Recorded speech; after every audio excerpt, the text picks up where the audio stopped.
بسم اللہ الرحمن الرحیم۔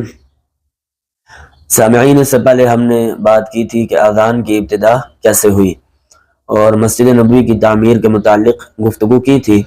آج ہم بات کریں گے تحویل قبلہ کی۔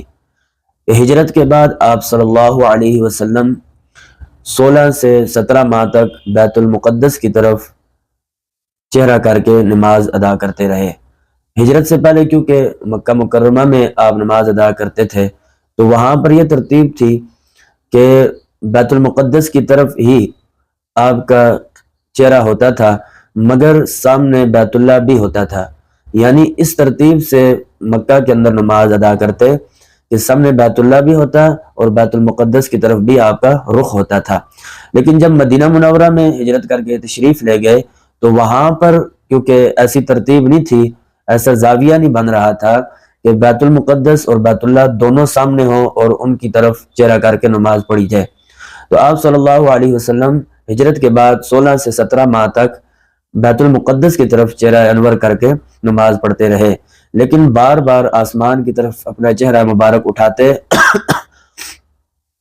اور دل میں یہ تمع ہوتی تھی کہ اب تحویل قبلہ کا حکم نازل ہو کہ میں جو ان سے بیت اللہ کی طرف چہرہ کر کے نماز پڑھنا شروع کر دوں۔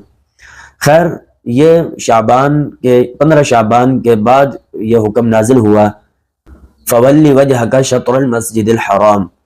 چنانچہ یہ سورہ بقرہ کی آیات ہیں اور دوسرا پارہ شروع ہوتا ہے، اس کے شروع ہی میں اللہ تعالیٰ نے ایک نقشہ کھینچا ہے کہ کس طریقے سے آپ صلی اللہ علیہ وسلم کے دل میں تمع تھی اور وہ کس طریقے سے تحویل قبلہ کے لیے انتظار فرما رہے تھے۔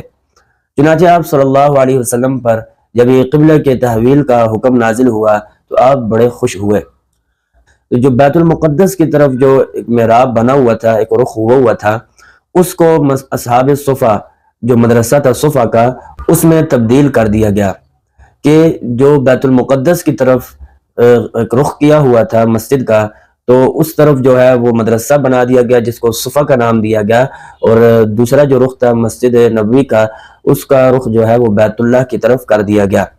تو یہ جو اصحاب صفا صحابہ کہلاتے ہیں، اصحاب کہلاتے ہیں، یہ وہی صحابہ ہیں جو صفا کے مدرسے میں اس جگہ پر رہ کر کے اسلامی تعلیمات حاصل کرتے تھے، اور ان کے متعلق روایات میں آتا ہے کہ ان کے پاس پہننے کے لیے، کھانے پینے کے لیے اتنا مال و زر نہ تھا کہ وہ اپنے پر خرچ کر سکتے۔ بعض تو ایسے صحابہ کرام تھے جن کے پاس صرف سطر ڈھانپنے کے لیے چادر وغیرہ تھی اور کچھ بھی نہ تھا۔ چنانچہ اسی پر ہی حضرت ابو ہریرہ رضی اللہ تعالی عنہ یہ اسی مدرسے کے، یعنی صفا جو مدرسہ تھا، اسی کے طالب علم رہے۔ فرمانے لگے ایک مرتبہ کہ میں راستے میں بیٹھا ہوا تھا بھوک کی شدت کی وجہ سے، تو حضرت ابوبکر رضی اللہ تعالی عنہ کا وہاں سے گزر ہوا، تو میں نے قرآن کی آیت کا مطلب پوچھا، تو میرے دل میں یہ تھا کہ شاید مجھ سے پوچھ لیں کہ یہاں پر کیوں بیٹھے ہو، تو میں بتا دوں گا کہ مجھے بھوک لگی ہے، یعنی اتنی شدت تھی بھوک کی۔ اور وہ جو مدرسے کے صحابہ اکرام تھے، اصحاب صفا جو کہلاتے ہیں، ان کے پاس بھی کھانے پینے کے لیے نہ ہوتا تھا۔ چنانچہ جو انصار صحابہ تھے وہ اپنے باغات میں سے لے آتے تھے اور وہ مدرسے کے جو اصحاب تھے ان کو دے دیا کرتے تھے۔ تو حضرت عمر رضی اللہ تعالیٰ عنہ کا بھی وہیں سے گزر ہوا، تو حضرت ابو ہریرہ رضی اللہ تعالیٰ عنہ نے ان سے کچھ پوچھا تو وہ بھی انہیں بتا کر کے آگے چل پڑے۔ تو آپ صلی اللہ علیہ وسلم کا جب وہاں سے گزر ہوا تو آپ صلی اللہ علیہ وسلم سمجھ گئے اور مسکرائے اور فرمایا ابو ہریرہ کو، ابو ہر کہ آؤ میرے ساتھ۔ تو انہیں اپنے ساتھ لے کر گھر تشریف لے گئے، تو گھر والوں سے پوچھا کہ کچھ ہے، تو ایک دودھ کا پیالہ انہیں ملا۔ تو حضرت ابو ہریرہ رضی اللہ تعالیٰ عنہ کو فرمایا کہ جاؤ اصحاب صفا جتنے بھی ہیں ان کو اپنے ساتھ لے آؤ، یعنی صفا کے جتنے صحابہ کرام ہیں انہیں اپنے ساتھ لے آؤ۔ تو حضرت ابو ہریرہ رضی اللہ تعالیٰ عنہ دل میں سوچ رہے کہ مجھے کھانے کی ضرورت ہے، مجھے پینے کی ضرورت ہے، میرے پاس کچھ نہیں، تو میں ان کو بلا کر لے آؤں گا، یہ تو ایک ہی پیالہ ہے، کس طرح پورا ہوگا؟